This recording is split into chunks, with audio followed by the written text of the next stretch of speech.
আমার বাড়ির কাজের মেয়ে। দেখতে বেশ সুন্দর ছিল, কিন্তু ও কাজ ঠিকমতো করতে পারতো না। এসেই আমার গায়ে জল ফেলে দেয়। আমার ভীষণ রাগ ধরে। আমি ওর উপর চেঁচিয়ে উঠি। আমার পরিষ্কার কাপড়েও জল ফেলে দিয়েছিল। ইচ্ছা করে করিনি মানে? তুমি একটা কাজ করছো, কাজটা তুমি দেখে বুঝে করবে না? দাদা সত্যি বলছি, আমি ভুল করে ফেলেছি। কাজের মেয়ে আমার থেকে ক্ষমা চায়। সত্যি বলতে ও কাজ ঠিকমতো একেবারেই পারতো না।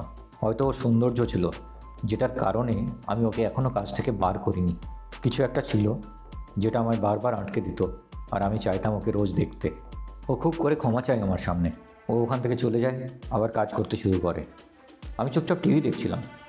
এমন সময় এসেও আমাকে বলে ওর কাজ শেষ হয়ে গেছে। ওর মুখটা দেখে আমার মাঝে মাঝে দয়াও লাগতো।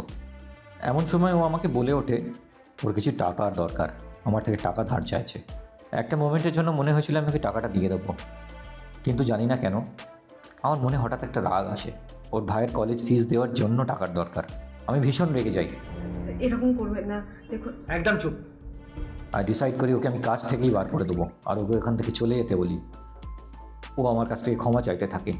ও বলে ওর ভুল হয়ে গেছে, ও আর কখনো টাকা চাইবে না। আমি ওর কথা শুনি না, আমি ওকে সোজাসুজি বার করে দিই। বেচারি। কতদিন কাজ করছো তুমি এখানে? 15 দিন। কালকে এসে তুমি টাকাটা নিয়ে যাবে। তোমার আর কাজ করার দরকার নেই।